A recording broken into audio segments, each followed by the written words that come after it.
नाज़रीन अस्सलामु अलैकुम वरहमतुल्लाहि वबरकातुहू। सीधी बात की ताज़ा तरीन खबरों में आपका इस्तकबाल है। आइए सबसे पहले आज की सुर्खियों पर नजर करते हैं। कर्नाटक में वजारतों को लेकर रस्साकशी, 2 नायब वज़राए आला की मांग पर कांग्रेस बज़िद। 2019 के पार्लिमानी इंतखाबात में सिर्फ देवेगौड़ा ही नरेंद्र मोदी को टक्कर दे सकते हैं। मुसलमानों ने कर्नाटक में मुलाकात की देवेगौड़ा से। मक्का मस्जिद धमाका मामला, स्वामी असीमानंद के बरी किए जाने के फैसले के खिलाफ एनआईए नहीं करेगी अपील। जनधन खाता खुलवाकर फंस गए गरीब लोग, देना पड़ रहा है जुर्माना। शिमाली हिंदुस्तान में आंधी तूफान और बिजली गिरने से 45 लोगों की मौत। उत्तर प्रदेश नहीं पुलिस स्टेट बन रहा है उत्तर प्रदेश। मोदी के खिलाफ बन रहे महागठबंधन की राह इतनी भी आसान नहीं। कर्नाटक वजीर आला कुमार स्वामी और कांग्रेस लीडर गुलाम नबी आजाद की मुलाकात, काबीना तश्कील का मसला सुलझने के आसार। जेल में बंद कैदी ने किया फेसबुक लाइव, सीएम को दी धमकी, कहा तुम्हारी उल्टी गिनती शुरू। राजस्थान पुलिस 2018 में तकर्री जारी, 13,142 वैकेंसीज 14 जून तक कर सकते हैं अप्लाई। पेरिस में 4 साल बच्चे को बचाने वाले मुस्लिम स्पाइडरमैन को फ्रांसीसी शहरियत देने का ऐलान। बेल्जियम फायरिंग के वाकये में 2 पुलिस अफसरान समेत 4 अफराद हलाक। सऊदी क़यादत के खिलाफ प्रोपेगेंडे की रोकथाम का कानूनी मसौदा तैयार, मजलिस शूरा ने मंजूरी दे दी। बांग्लादेश में नशे के खिलाफ मुहिम जारी, 86 अफराद हलाक, 7,000 गिरफ्तार। गजा में इसराइली बमबारी से फिलिस्तीनी शहरी शहीद, दूसरा जख्मी अस्पताल मुंतकिल। नाज़रीन अस्सलामु अलैकुम वरहमतुल्लाहि वबरकातुहू। सीधी बात की ताज़ा तरीन खबरों में आपका इस्तकबाल है। मैं अंसार अजीज नदवी आज की खबरों की तफसीलात लेकर आपकी खिदमत में हाजिर हूँ। आइए खबरों की तफसीलात पर नजर करते हैं। पहली खबर बेंगलुरु से है। कर्नाटक में गठबंधन हुकूमत के हिस्सादार कांग्रेस और जेडीएस के दरमियान वजारतों की तकसीम को लेकर अब तक कोई समझौता नहीं हो सका है। जराए ने कई न्यूज चैनल को बताया है कि कांग्रेस रियासत में 2 नायब वज़राए आला बनाए जाने की अपनी पुरानी मांग पर अब भी बज़िद है। कांग्रेस चाहती है कि दोनों नायब वज़राए आला इसकी पार्टी से ही हों, लेकिन कुमारस्वामी इसके लिए तैयार नहीं है।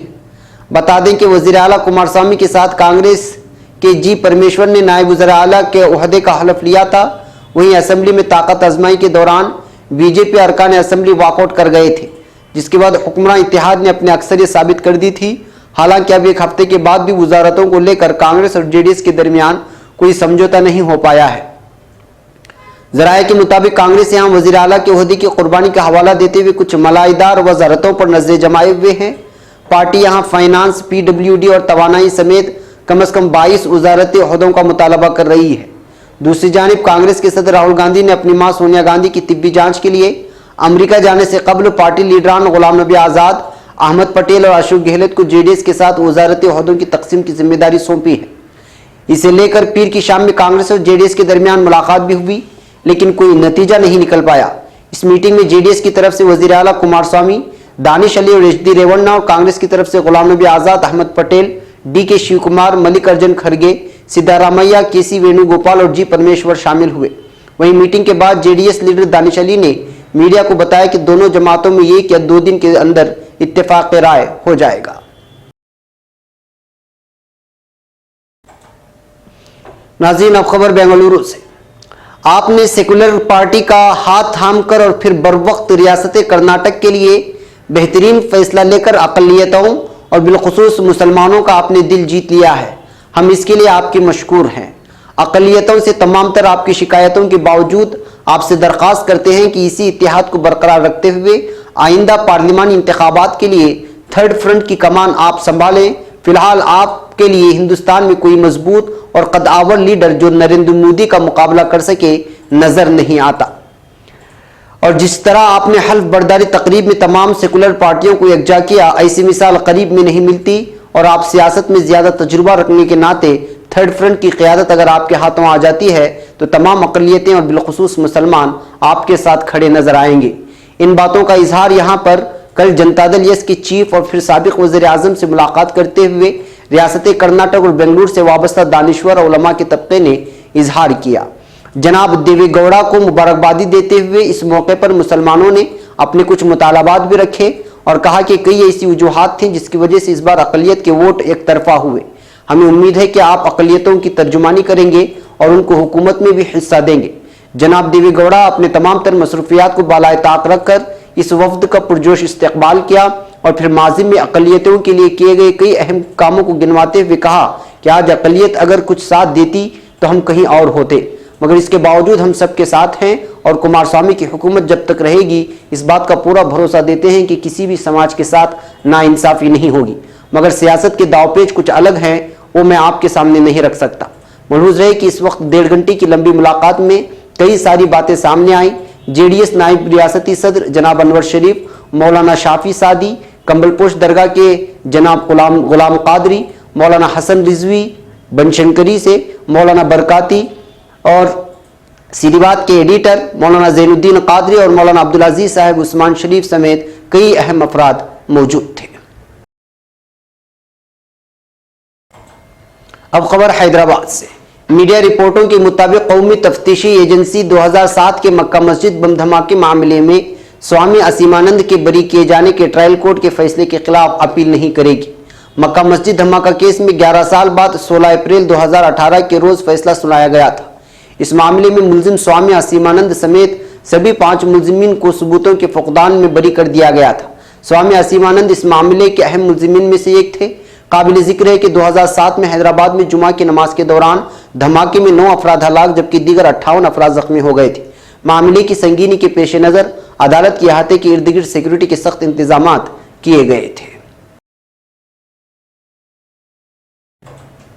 अब खबर नई दिल्ली से। फाइनेंशियल इंक्लूजन स्कीम के तहत खोले गए no frill account bank account holders को महीने में 4 बार नक्कासी की हद पार करते ही जुर्माने का सामना करना पड़ रहा है। एक रिपोर्ट में इस बात का इंकिशाफ किया गया है। रिपोर्ट में कहा गया है कि बैंक ऐसे अकाउंट में 5वीं बार नक्कासी होती ही उस नो फ्रिल अकाउंट को रेगुलर अकाउंट में बदल दे रहे हैं। नो फ्रिल यानी बेसिक सेविंग अकाउंट के लिए अकाउंट होल्डर्स को किसी तरह की फीस नहीं देनी पड़ती, लेकिन रेगुलर सेविंग अकाउंट पर कई तरह की फीस देनी होती है। जनरल सेविंग अकाउंट में एक महीने में ज्यादा से ज्यादा 4 बार बगैर किसी फीस की अदायगी के नक्कासी की जा सकती है। हालांकि जमा करने को लेकर किसी तरह की हद का तयन नहीं किया गया है। IIT बॉम्बे के प्रोफेसर आशीष दास के जरिए तैयार की गई इस रिपोर्ट के मुताबिक उसूलों में गड़बड़ी की वजह से bank general saving account holders से ज्यादा फीस ले रहा है। रिपोर्ट में कहा गया है कि 5वीं नक्कासी करते ही बैंक सारिफिन की मंजूरी के बगैर ही एक तरफा तरीके से जनरल सेविंग अकाउंट को रेगुलर अकाउंट में बदल दे रहे हैं।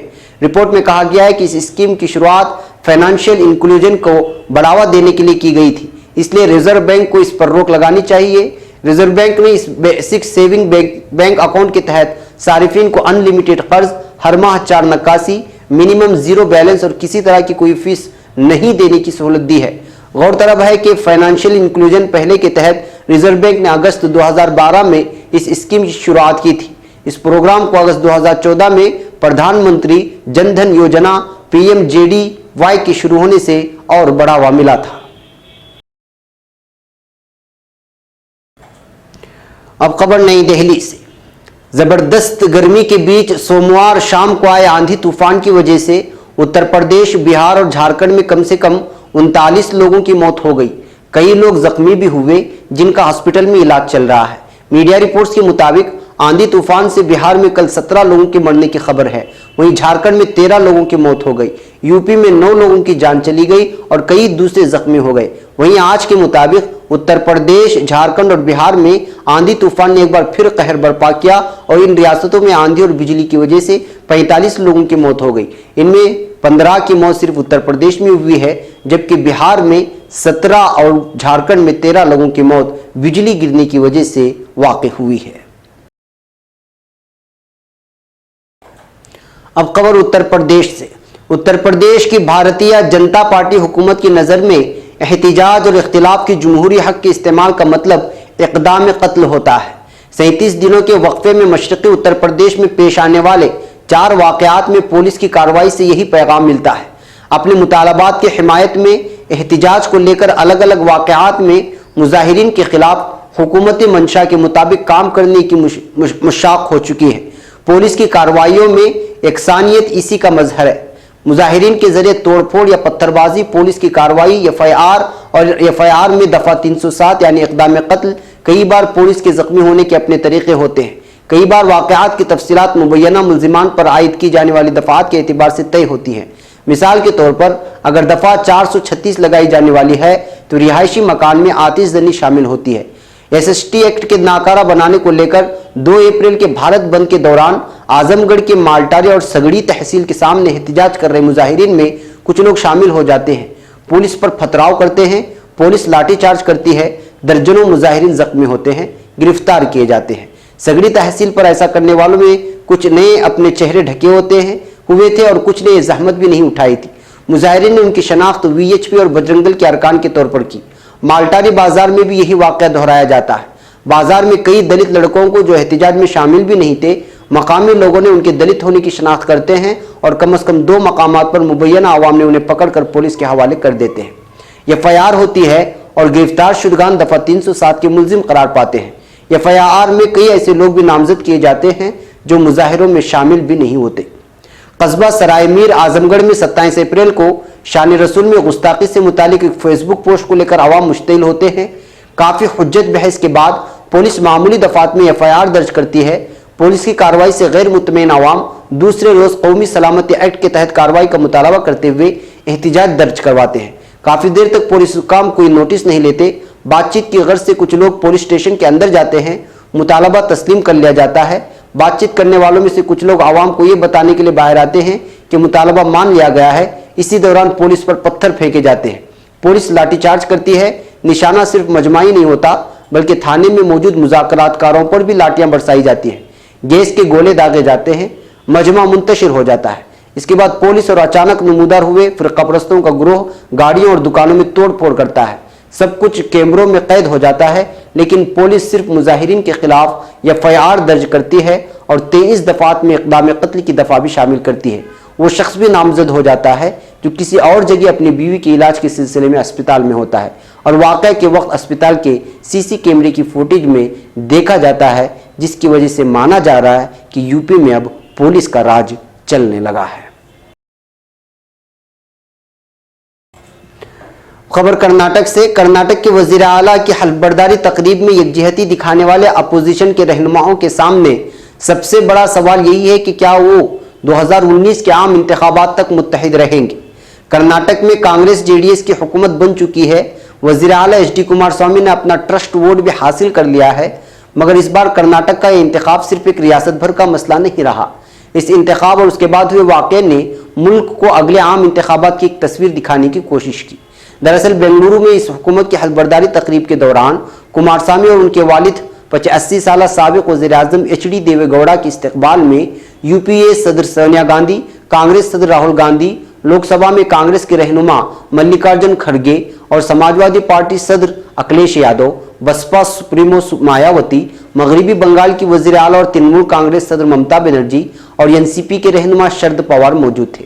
इनके अलावा तेजस्वी यादव, लोकतांत्रिक जनता दल के शरद यादव और झारखंड के साबिक वजीर आला और झामू रहनुमा हेमंत सोरेन, झारखंड के एक और साबिक वजीर आला बाबूलाल मुरांडी, राष्ट्रीय लोकदल के चौधरी अजीत सिंह, CPIM के general secretary Sitaram Yechury, CPI के सेक्रेटरी D राजा, केरल के वजीर आला पिनराई विजयन, आंध्र प्रदेश के वजीर आला N चंद्रबाबू नायडू, दिल्ली के वजीर आला अरविंद केजरीवाल भी पहुंचे थे। तेलंगाना राष्ट्र कमेटी के सदर और तेलंगाना के वजीर आला के चंद्रशेखर राव एक दिन पहले ही देवेगौड़ा और कुमारस्वामी से मिलकर इंतहाई जरूरी वजहों से तकरीब में शामिल नहीं हो पाने का अफसोस जता गए थे। वहीं DMK के रहनुमा MK स्टालिन भी तमिलनाडु के तोतीकोरन में हुए गोलीकांड की वजह से नहीं पहुंच सके, क्योंकि वो वहां गए हुए थे। यानी अगर बड़ी रियासतों की बात की जाए तो उड़ीसा के नवीन पटनायक को छोड़कर गैर NDA जमातों का एक हुजूम बेंगलुरु में जमा हुआ था। सियासत के जानकारों का कहना है कि कुमारस्वामी की हल्फबर्दारी के दौरान अगले आम इंतखाबात में अपोजिशन के मुमकिन इत्तेहाद की एक तस्वीर बनती नजर आई है। दरअसल अपोजिशन जमातों को पता है कि 2014 के लोकसभा इंतखाबात में BJP की कामयाबी के बाद लगातार हुए असेंबली इंतखाबात में यक्का दुक्का मिसालों को छोड़ दें तो ये साफ है कि मौजूदा हालत में BJP एक बड़ी सियासी ताकत है और रिवायती सियासी फार्मूले से उसका मुकाबला नहीं किया जा सकता। अब खबर पंजाब से। पंजाब के फरीदकोट सेंट्रल जेल में कत्ल के इल्जाम में कैद एक मुलजिम ने फेसबुक लाइव में वजीर आला अमरिंदर सिंह को धमकी दी है। पुलिस के मुताबिक गोविंद सिंह नाम के कैदी ने लाइव वीडियो के लिए किसी दूसरे कैदी से मोबाइल फोन लिया था। गोविंद सिंह ने धमकी देते हुए कहा कि तुम्हारी उल्टी गिनती शुरू हो गई है और अब ईश्वर ने इसकी जिम्मेदारी मुझे दी है। वाज़ेह रहे कि अमरिंदर सिंह ने अपनी भटिंडा रैली में अवाम को खिताब करते हुए कहा था कि वह असेंबली इंतखाबात से कबल पंजाब को नशे से आज़ाद करा देंगे। वीडियो में कैदी गोविंद ने वज़ीर आला को उनकी इसी बयान की बुनियाद पर धमकाते हुए कहा कि आपको साहब दरबार में जाकर अपने झूठे वादे के लिए माफ़ी मांगनी चाहिए। पंजाब में ड्रग और नशे का कारोबार तेजी से फैल रहा है और पंजाब में ड्रग आसानी से कहीं भी मिल जाती है। मेरे भाई बहन इस नशे से मुतासिर हो रहे हैं। गोविंद ने वीडियो में यह भी कहा कि इसके पास सीएम या डीजी का नंबर नहीं है, इसलिए उसे अपना पैगाम देने के लिए फेसबुक का सहारा लेना पड़ रहा है, वरना वो सीधा सीएम को फोन ही कर लेता। अब खबर राजस्थान से। राजस्थान पुलिस 2018 में होने वाली तकर्रुरी का सिलसिला जारी हो गया है। इस मरतबा 13,142 वैकेंसीज निकली हैं, जो कि खुसूसी तौर पर पुलिस कांस्टेबल के ओहदे के लिए है। आप दरखास्त फॉर्म ऑफिशियल वेबसाइट पर जाकर भर सकते हैं। Jaipur police Rajasthan GOV-IN standard और उम्मीदवार के हकदार 14 जून 2018 से कबल फॉर्म भर के दरखास्त पेश कर सकते हैं। राजस्थान पुलिस भर्ती 2018 के लिए दरखास्त कैसे पेश करें? तो उसके लिए सबसे पहले आपको https://sso.rajasthan.gov.in ऑफिशियल वेबसाइट पर जाना पड़ेगा। होम पेज पर रजिस्टर का ऑप्शन है, उसको दबाना पड़ेगा और रजिस्टर वाला वहीं पर आप रजिस्टर कर सकते हैं अपने फाइल को और SSO ID बनाना पड़ेगा। फिर आपको लॉगिन करने का ऑप्शन मिलेगा, वहां से आप अपने एप्लीकेशन को भरें, जो फॉर्म होगा, और उसकी फीस ऑनलाइन उसी वक्त भरना पड़ेगा। कंफर्मेशन पेज को डाउनलोड करके रख दें। जब ये तमाम चीजें हो जाएंगी, कंफर्मेशन पेज आपको मिल जाएगा, तो आइंदा के लिए आप प्रिंट भी निकाल करके रख सकते हैं। रजिस्टर का डायरेक्ट लिंक अगर आपको बताएं तो sso.rajasthan.gov.in/रजिस्टर या लॉगिन करने का डायरेक्ट लिंक है sso.rajasthan.gov.in और साइन इन SIGNIN। अब खबर फ्रांस से।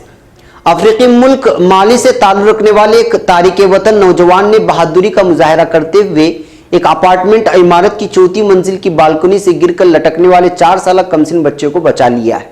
इस तारिके वतन को इस दिलेराना कारनामे पर मुस्लिम स्पाइडरमैन का खिताब दिया गया है और फ्रांसीसी सदर इमानुएल मैक्रोन ने उसको शहरियत और मुलाजिमत की पेशकश कर दी है। इस वाक़े की फुटेज रिकॉर्ड की गई थी और उसको सोशल मीडिया पर पोस्ट कर दिया गया था, जिसको लाखों की तादाद में लोगों ने देखा है। इस माली तारिके वतन नौजवान की शनाख्त महमूद कसामा के नाम से की गई है। उसकी उम्र 22 साल बताई गई है। पेरिस की मेयर यन हाइड्रल लोगों ने मामू को से मुलाकात की और उनका बच्चे की जान बचाने पर शुक्रिया अदा किया। उन्होंने अपने ट्विटर अकाउंट पर लिखा है कि तारिके वतन चंद माह कबल ही माली से पेरिस में आया था। उन्होंने ये इबारत ट्वीट की है, उसने मुझे बताया कि वो माली से चंद माह कबल ही बेहतर मुस्तकबिल की तलाश में यहाँ आया था। मैंने उसको ये जवाब दिया है कि उसका दिलेराना कारनामा तमाम शहरियों के लिए एक मिसाल है। पेरिस शहर यकीनी तौर पर उसकी फ्रांस में मुकीम होने के लिए कोशिशों की हिमायत करेगा। फ्रांसीसी सदर इमानुएल मैक्रोन ने सोमवार को एक बयान में कहा है कि इस नौजवान तारिकीन वतन को फ्रांस की शहरियत दे दी जाएगी। अब खबर ब्रसेल से। बेल्जियम के शहर लीस में फायरिंग के वाकये में कम से कम 4 अफराद हलाक हो गए हैं, जिनमें 2 पुलिस अफसरान और एक हमलावर शामिल है। बेल्जियम रेडियो और टेलीविजन की फ्रांसीसी जबान की वेबसाइट ने मंगल के रोज बताया कि मुल्क के मशरकी शहर लीस के वस्ती हिस्से में एक शख्स ने फायरिंग करके 2 पुलिस एहलकारों को हलाक कर दिया। मज़कूरा शख्स ने एक औरत को यरगमाल भी बना लिया था। बादशाह यह हमलावर भी फायरिंग का निशाना बनकर अपनी जान से हाथ धो बैठा। हमलावर ने कैफे के नजदीक पुलिस एहलकारों पर फायरिंग की थी और फिर फरार होकर एक स्कूल में पनाह ले ली थी। इस दौरान उसने स्कूल की सफाई करने वाली खातून को यरगमाल बना लिया। अलबत्ता बादशाह पुलिस हमलावर को हलाक करने में कामयाब हो गई है।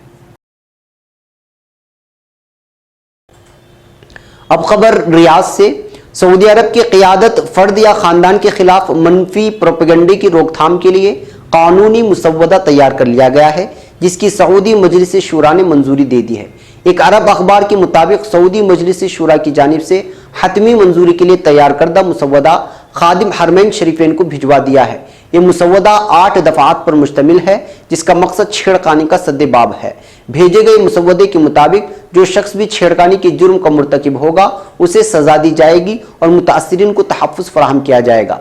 यह कानून इस्लामी शरीयत और रियासती कवानीन के आइन मुताबिक है, जिनमें फ़र्द की निजी हैसियत, उसके वक़ार और आज़ादी के तहफ़्फ़ुज़ पर जोर दिया गया है। वाज़ेह रहे कि खादिम हरमैन शरीफैन ने मज़कूरा कानून का मुसव्वदा तैयार करने की हिदायत वज़ारत दाखिला को जारी की थी। अब खबर बांग्लादेश से। बांग्लादेश ने नशे के खिलाफ जबरदस्त मुहिम चलाई हुई है। इस मुहिम के दौरान अब तक बांग्लादेश पुलिस और मंशियात स्मगलरों की झड़पों में 86 मुश्तबा मंशियात स्मगलर हलाक और तकरीबन 7000 अफराद को गिरफ्तार कर लिया गया है। सरकारी ज़राए के मुताबिक बांग्लादेश में फिलिपाइन की तरह नशे की जंग छिड़ने के खदशे के पेश नज़र वज़ीर-ए-आज़म शेख हसीना की मंजूरी के बाद इसी माह नशे के खिलाफ मुहिम शुरू कर दी गई। बांग्लादेश से या बानाम का नशा अपने पांव पसारे हुए है। म्यांमार के शिमाली मशरिक से बांग्लादेश और दीगर पड़ोसी ममालिक में इस नशे की स्मगलिंग की जाती है। बांग्लादेश के सीनियर पुलिस अफसर देवदास भट्टाचार्य ने राइटर को बताया, हालिया दिनों में नशे के कारोबार में इजाफा हुआ है। हमें नशे के इस कारोबार के खिलाफ कार्रवाई के लिए आगाह रहना होगा और इस कारोबार को पूरी तरह खत्म करने तक ये अमल जारी रहेगा। पुलिस की रैपिड एक्शन बटालियन के डायरेक्टर मुफ्ती महमूद खान ने कहा कि पुलिस और मुश्तबा मंशियात स्मगलरों की झड़पों में पुलिस ने अपना दिफा करते हुए 86 मुश्तबा नशा स्मगलरों को मार गिराया है। हमले में अपनी हिफाजत करना पुलिस फोर्स का कानूनी हक है। उन्होंने कहा कि हम अपनी नौजवान नस्ल को नशे से बचाने के लिए पुरआज़्म हैं। अब खबर गजा से। फिलिस्तीन के इलाके गजा की पट्टी के शिमाल में इसराइली फौज की बमबारी के नतीजे में एक फिलिस्तीन नौजवान शहीद और एक जख्मी हो गया है। गजा में महकमे सेहत के तर्जुमान डॉक्टर अशरफ अल कुदरा ने बताया कि इसराइली फौजियों की बमबारी में 25 साला मोहम्मद मसूद अहमद रजी शहीद और एक शहरी जख्मी हो गया। ऐनी शाहिदीन का कहना है कि इसराइली फौज ने तैयारों और टैंकों के जरिए गजा के शिमाली इलाके बैतुल अहया में बमबारी की, जिसके नतीजे में एक फिलिस्तीनी शहीद और एक जख्मी हो गया। ख्याल रहे कि 30 मार्च के बाद से गजा की पट्टी में जारी अवामी एहतिजाजी तहरीक के दौरान इसराइली फौज के हमलों में मारे जाने वाले फिलिस्तीनियों की तादाद 121 हो गई है। कबल अज़ीं इतवार को इसराइली फौज ने जनूबी गजा में इस्लामी जिहाद के एक अस्करी कैंप पर टैंकों से गोलाबारी की थी, जिसके नतीजे में इस्लामी जिहाद के 3 कारकुन मारे गए थे। नाज़रीन, ये थी आज की ताज़ा तरीन खबरें। अगली ताज़ा तरीन खबरों के साथ फिर आपसे मुलाकात होगी। इजाज़त से पहले फिर वही दरख्वास्त कि आप हमारे चैनल को सब्सक्राइब करना हरगिज़ न भूलें और हमारी पूरी टीम को यहाँ पर इजाज़त दें। अस्सलामु अलैकुम व रहमतुल्लाहि व बरकातुहू।